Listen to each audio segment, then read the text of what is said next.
പോലും നമുക്ക് ഈ ഒരു പ്രാർത്ഥന ഇത് ബൈബിളിലെ ഏറ്റവും ഇമ്പോർട്ടൻ്റ് ആണ്.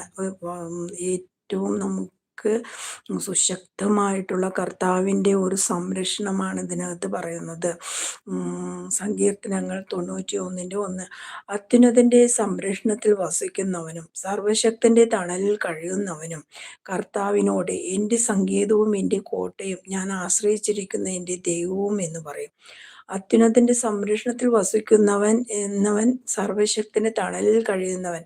അവൻ കർത്താവിനോട് എപ്പോഴും എൻ്റെ സങ്കേതവും എൻ്റെ കോട്ടയും ഞാൻ ആശ്രയിക്കുന്ന എൻ്റെ ദൈവവും എന്ന് പറയും.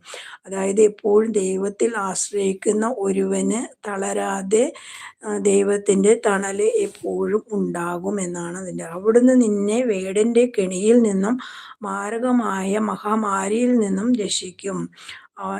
വേടൻ എന്ന് പറഞ്ഞാൽ കിളികളെ പിടിക്കാൻ വേണ്ടി വലയൊരുക്കി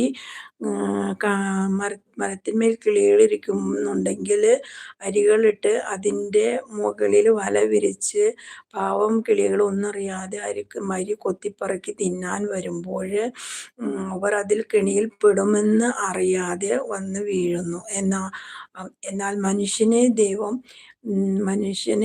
വേടന്മാരെന്ന് പറഞ്ഞാൽ ശത്രുക്കൾ കെണിയൊരുക്കി അതിൽ വീഴിക്കാൻ നോക്കുമ്പോൾ ദൈവത്തിൽ ആശ്രയിക്കുന്ന ഒരാളെ അതിൽ പെടുത്തുവാനായിട്ട് ആർക്കും സാധിക്കില്ല. അവിടുന്ന് നിന്നെ വേടൻ്റെ കെണിയിൽ നിന്നും മാരകമായ മഹാമാരിയിൽ നിന്നും രക്ഷിക്കും. തൻ്റെ തൂവലുകൾ കൊണ്ട് അവിടുന്ന് നിന്നെ മറച്ചുകൊള്ളും. അവിടുത്തെ ചിറകുകളുടെ കീഴിൽ നിനക്ക് അഭയം ലഭിക്കും.